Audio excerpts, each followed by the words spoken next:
Welcome to user story mapping.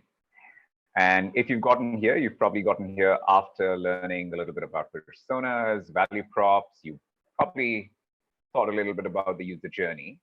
And this is when we start to look at the user journey and the context of the requirements with that user journey. So user story mapping is, again, as I've said before, as we've said before, one of the many ways of skinning a cat. But the reason why we thought this is an approach that we want to introduce to you is because we want to show you first the world of pain that it comes from. So you've probably seen backlogs that look a bit like this. And Richard's going to turn the slide for me. Yep. So flat backlogs in an Excel sheet where you see some requirements, but somehow it's not clear what this is a big part of.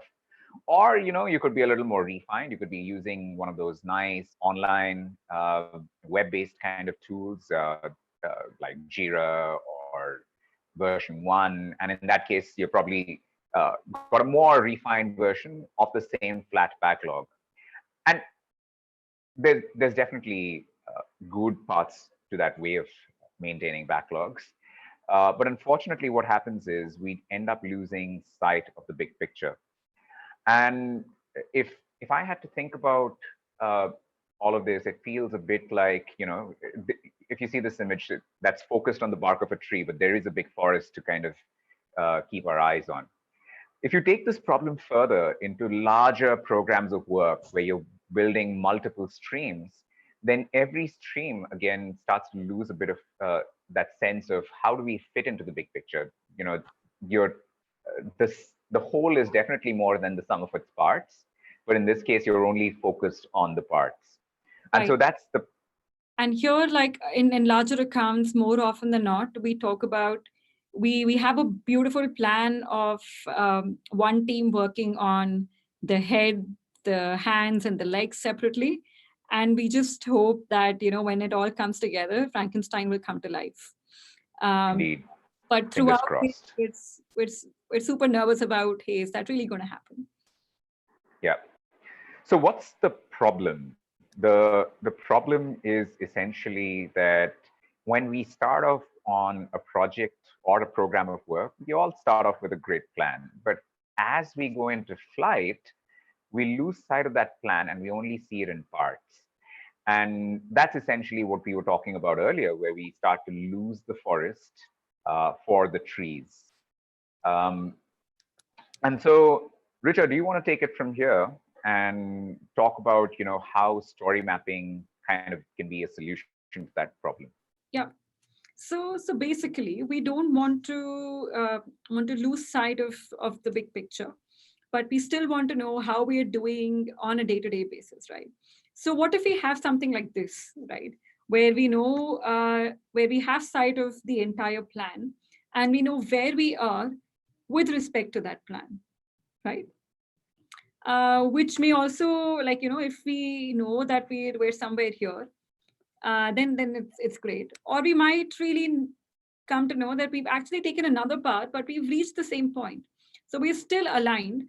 But as you go into flight, maybe you may figure out that this is not the shortest path to reach my destination. The shortest path can actually be something very different. And that will keep changing because every day you're discovering something new as you proceed into the project. We don't know everything in the very beginning when we start the project, right? So with that, we always need to know where our goal is and how are we doing with respect to that goal, right? And not just that, like a very detailed part of the conversation.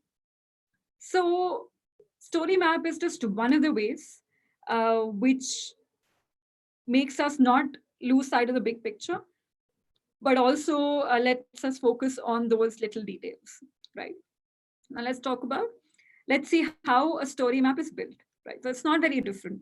Let's say you we've already talked about the user journeys.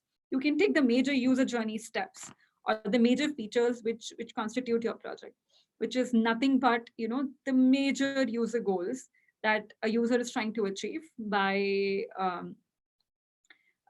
using your product, right? So that becomes our goals, right? And then we have activities. Activities are another layer of various ways in which um, a user can, like, perform those activities and achieve a certain goal. For example, in our previous statement, we had, let's say, a user will open Swiggy. Now, there could be multiple ways to open Swiggy. Either I can open through phone, I can open through my laptop, I can open through an Android phone or an iPhone. There are different ways of logins, and so on, right? But the key activity, the key goal is that I want to open Swiggy. There are various ways in which I can open Swiggy, which are activities. But I also talked about like various detail levels, which are tasks, right? Which are really details of how an activity can be performed.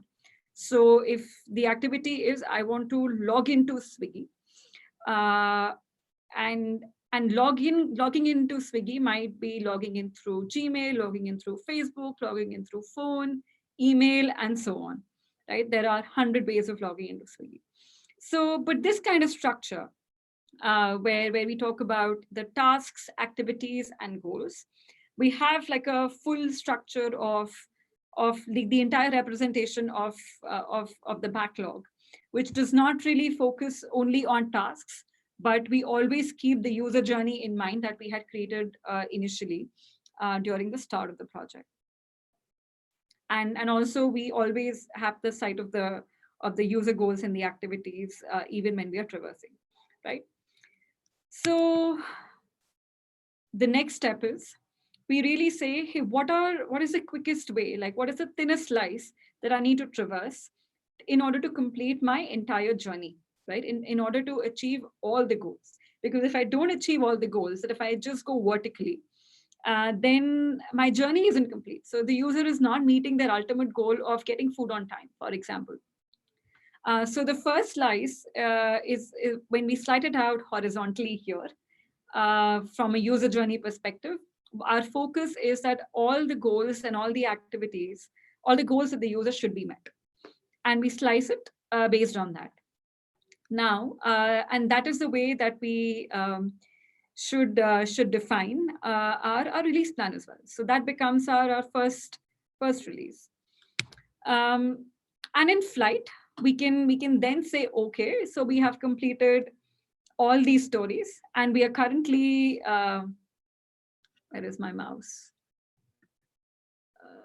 Oops. Right. Okay, maybe Sumit can point out the thing for me. Yeah.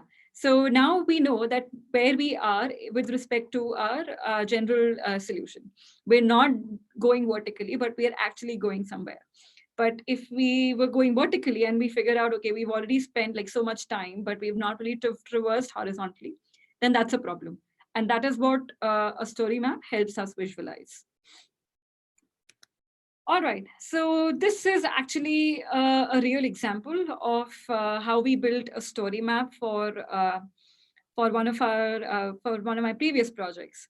So here, the blue ones that you see on the left-hand side are the goals. The yellow ones are the activities, and all the green ones are tasks. And the three people you see on the right were our stakeholders, where we compelled them to prioritize all the tasks in order to meet every goal. And that's on the right-hand side is the end result that we came up with. And we built a story map. And this is a map that we tracked even in the future. Like that was how our backlog was represented physically on a wall as well. So yeah. And then, like, ironically, our experiment was also, we didn't have like a normal tracking board. We used to track everything on the story map, like even ready for dev, and QA columns, but that's for later. Sumit, you're on mute. Yeah, in fact, in the next video, let's talk about a little bit more of why you would want to go through this exercise, and then subsequently what we can do is show them how you build up a story map, and we've got some resources linked in the course as well that they can look at for a little more information, right? Yeah. Cool. So let's go to the next video.